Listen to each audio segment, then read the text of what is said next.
Solar winds swept clean this planet 4.5 billion years ago. Earth thrived. Its natural elements helped it to flourish, and its bounty was for all to share. Then a life form of superior intelligence evolved, and for a while lived in harmony with the Earth.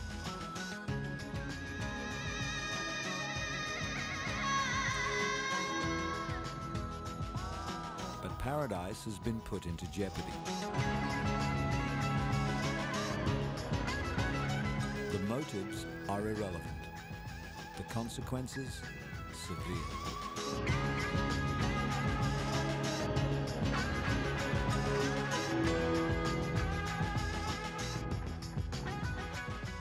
The remedy is written. The elements of life are clear.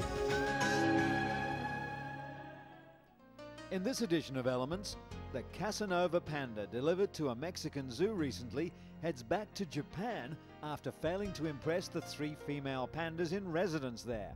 Fortunately, other zoos around the world are chalking up some great success stories. Colombian tourists and Catholics seeking a peaceful respite amid the chaotic civil war seething throughout the South American nation have found solace under a mountain of salt. But this is no ordinary mountain. Deep in the heart of Bordeaux lies France's latest weapon against aging. Not content with just drinking the fruit of the region's famous vines, people are now flocking to this institute for a cure known as venotherapy.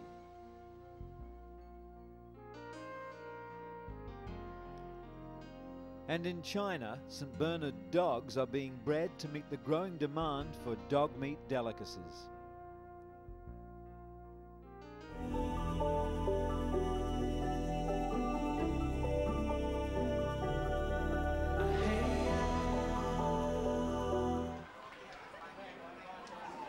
But first, oxygen bars, a phenomenon that's already proved popular in countries like Japan and Hong Kong, is now allowing the people of Thailand to breathe easy.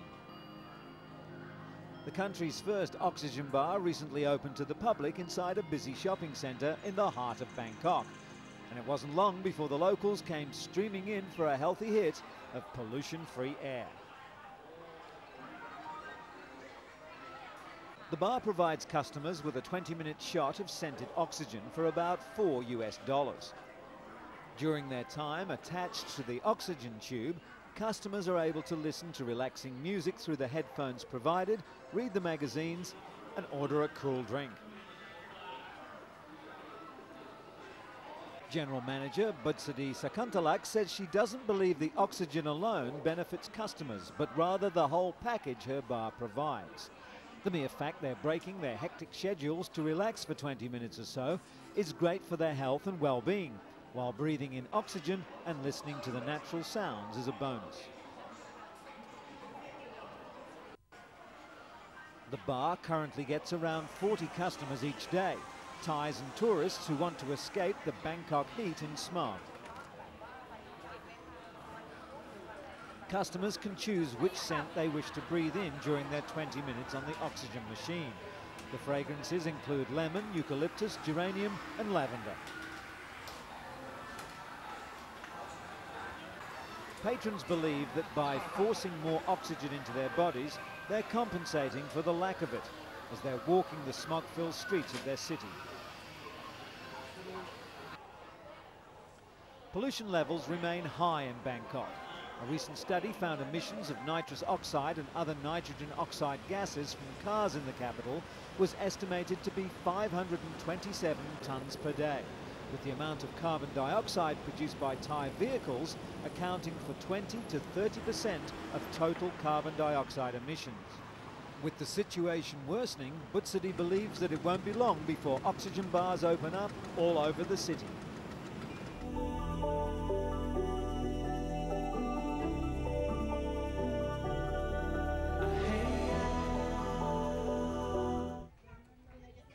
Perhaps it was performance pressure, but Ling Ling, a middle-aged panda flown in from Japan to mate with 3 pandas in Mexico City's Chapultepec Zoo, could not do the job the old-fashioned way.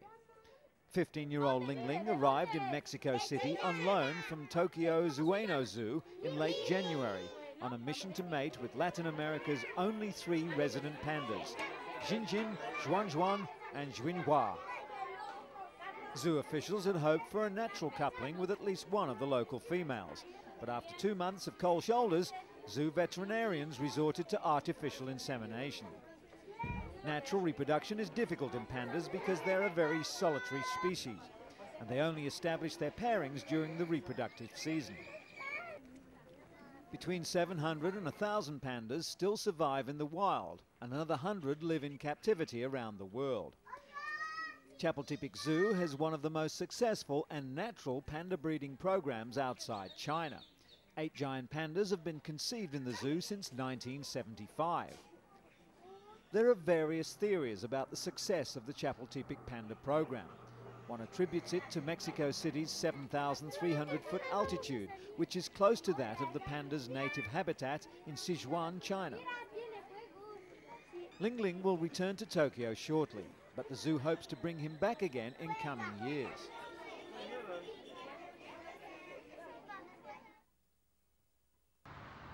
More good news from the Cologne Zoo in Germany, thanks to the pitter-patter of tiny lemur paws.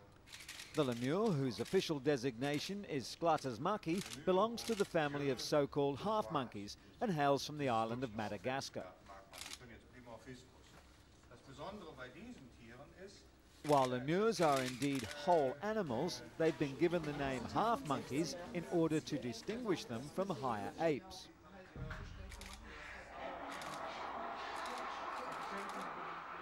Cologne's lemurs seem to feel at home in their specially built enclosure, filled with ropes and tree branches in order to simulate their habitat in the wild, by allowing them to climb and play at will. Sclatus maki are extremely rare and threatened in the wild, which may explain why they're doted over by their keepers.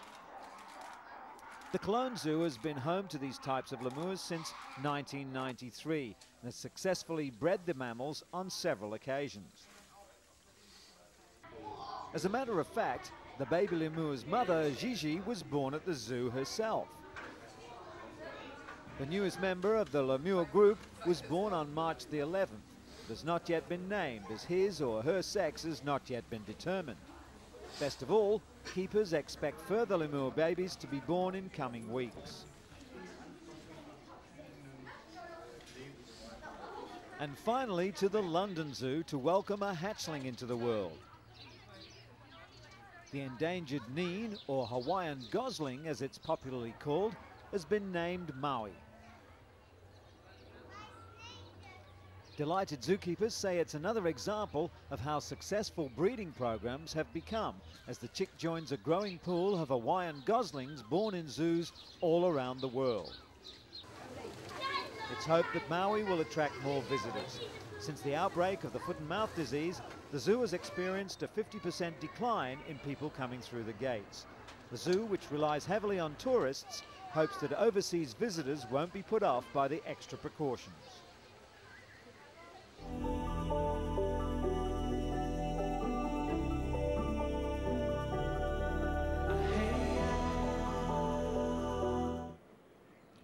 The statue outside Colombia's Plaza del Minero offers a hint to the majestic wonders nearby. People arrive from all over the world to see one of the most unusual cathedrals ever constructed. Some come for the religious significance, while others want to be amazed by the architecture and beauty. Very few are ever disappointed. A slowly spiraling tunnel, large enough to drive a truck through, snakes its way through the earth, with minimal lighting to show the way. Guides walk sightseers past 14 stations of the cross, sculpted simply and powerfully in chambers depicting Christ's crucifixion.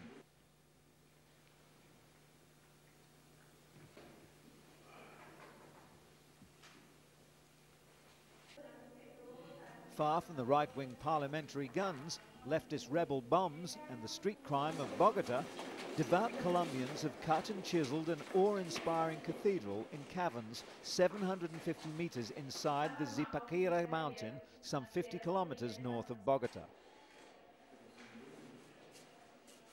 Completed in 1995 at a cost of $8 million, the Catholic Cathedral, which hosts occasional weddings and baptisms, draws 200,000 visitors a year, making it one of the most resilient tourist destinations in the South American nation.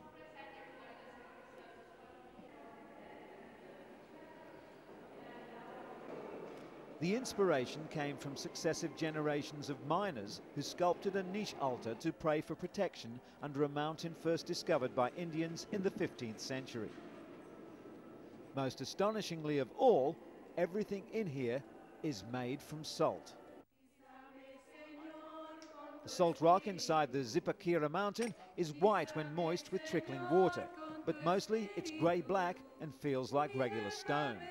The beauty is that it can be fashioned into vast rooms, imposing sculptures, or robust pews. Directed by local architect Jose Maria Gonzalez, over 100 sculptors and miners laboured for 4 years inside the salt mine, blasting chambers, chiselling rock, and smoothing the crystallised salt into a majestic and peaceful place of worship. The Zipaquira municipality, whose population is about 120,000, earns annually $1 million from the underground cathedral and also gains some much-needed civic pride.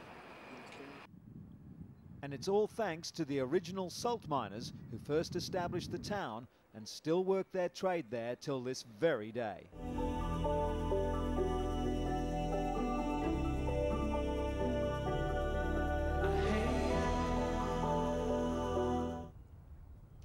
Guests come from around the world to the beautiful and elegant fields of Bordeaux, France, in search of the youth-containing properties of the grape.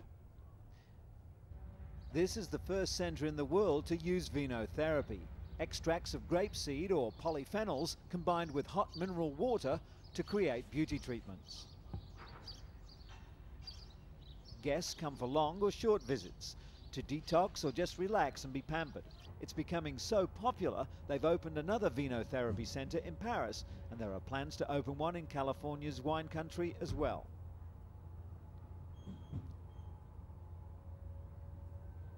The French swear by the health benefits of drinking wine. Now they're turning to grapes again, but this time to fight wrinkles and boost circulation. The key to vinotherapy is polyphenols, the same ingredient that makes red wine healthy, according to the company's director, Delphine Dufour. Treatments like the crushed Cabernet scrubs are meant to clear away dead skin and detoxify the body. Free radical damage to the skin comes from things like sun exposure, smoking, or pollution. In a treatment aptly named pulp friction, fresh grapes mixed with essential oils are massaged into the skin. Other options are the equally relaxing Sauvignon massage or the Merlot wrap.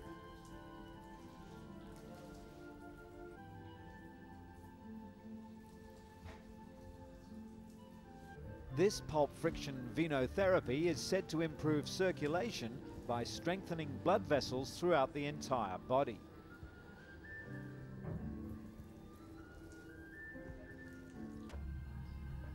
A mask with grapeseed extract is supposed to be an antioxidant to fight wrinkles and help the cells regenerate. The centre says the grapeseed extracts used in all the treatments are 1,000 times more powerful than vitamin E in fighting free radicals. And when guests aren't being pampered with the grapes, they're drinking them. Wine, that is, the finest examples of this famous region. Everything at the centre has something to do with grapes. They even offer wine treatments to go, with a variety of grape-based products for sale. According to London dermatologist Dr. Nicholas Lowe, vinotherapy is the latest proof that controlling free radicals actually does help reverse the aging process. While Dr. Lowe still contends that the most important way to fight aging is with daily sunscreen use, he agrees that fighting free radicals is important too. And what better way of taking your daily dose of free radical scavengers than this?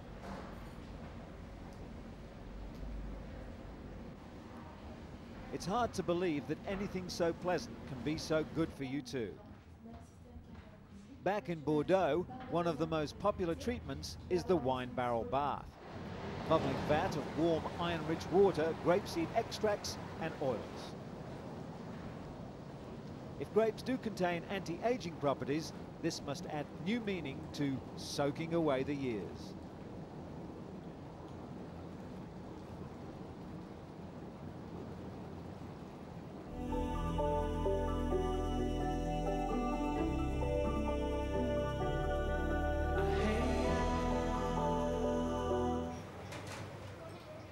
Sweet tasting and good for your health.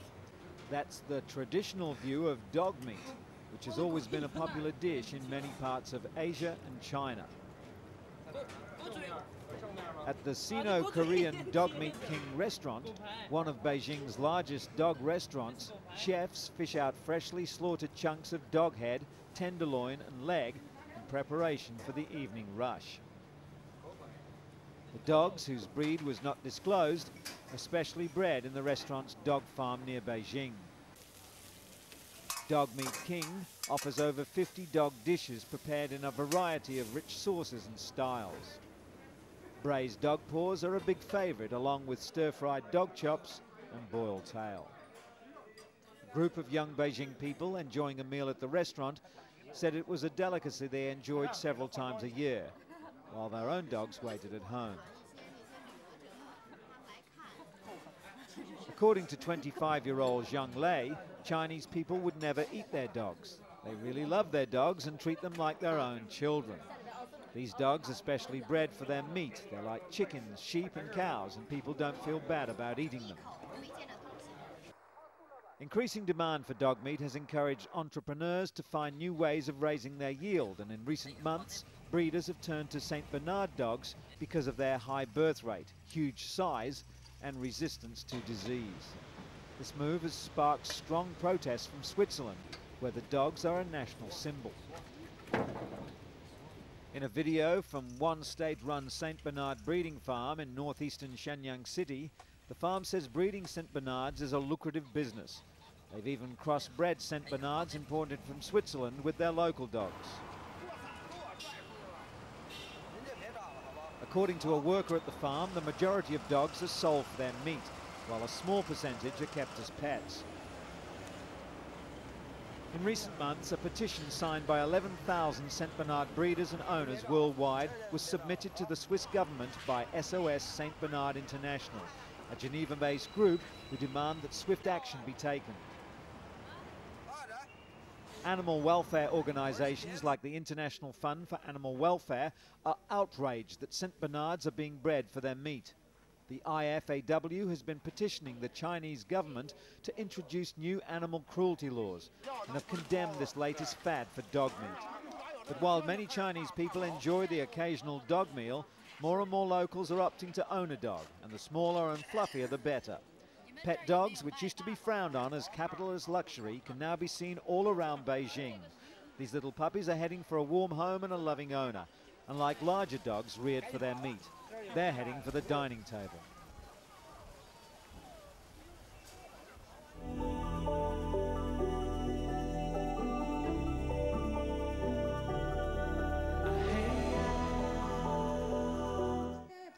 In wintertime, Finland is usually hosting skiing and ice skating events. But at a 25-metre outdoor pool near Jyväskylä harbour in central Finland, the spotlight is on a sporting event more in keeping with the warm summer months. The Ice Swimming Championships. More than 1,000 people signed up for the icy weekend events. Most of the swimmers competing were Finns, but there were also contestants from the Baltic states, Russia, Germany, Britain and Hungary. For their fans, it was a challenge to stand through several hours of competition. But many of the spectators practice ice swimming themselves, and they believe the spirit of competition in this sport is different from any other. First, you compete with yourself, they say, then comes the competition against others. As the contest went on well into the afternoon, temperatures plunged even further. Fans and competition attendants danced and practiced martial arts in a bid to keep themselves warm. Most of the competitors take to the pool between 4 and 6 times a week and have been practicing ice swimming for a long time. But the contest still has its surprises.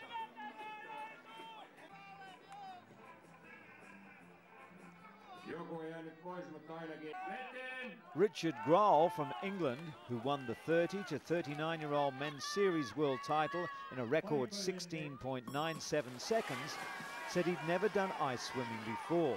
But the 30-year-old champion's victory has given him a taste for the sport. He's pledged to compete in the next outdoor swimming championship next winter.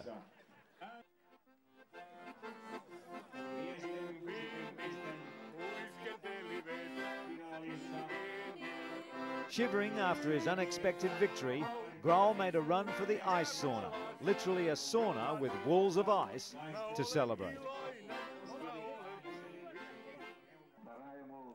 Not wanting to be outdone, Moscow's walrus swimmers marked a traditional Russian holiday, Women's Day, at the Moskva riverbank. The first days of spring are close by, but it's still cold in Moscow. The capital is still seeing temperatures of -5 degrees Celsius, which encourages winter swimmers to advertise their unusual way of life even more. Winter swimmers are strong believers in the benefits of the freezing cold water. According to some swimmers, a quick dip can cure certain ailments and leave swimmers in a good mood for many days. As one swimmer exclaimed, "Of course when you swim 50 or 100 metres it's cold, but on the other hand it's a great pleasure too." As part of the day's festivities, members of the Walrus Club had a swimming contest. But unlike the serious ice swimming championships of Finland, there were no winners and losers here, just happy participants.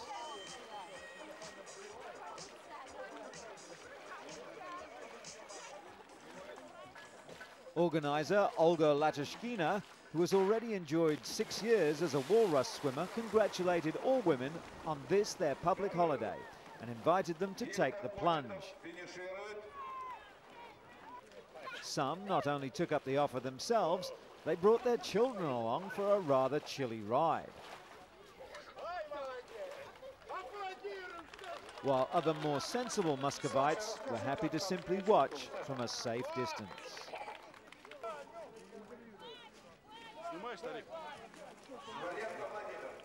No one really knows what draws so many mad people to the freezing water this time of year. Perhaps it's our stubborn desire to make our environment suit our needs instead of bending to Mother Nature's will. Join us again next time when we'll investigate more elements.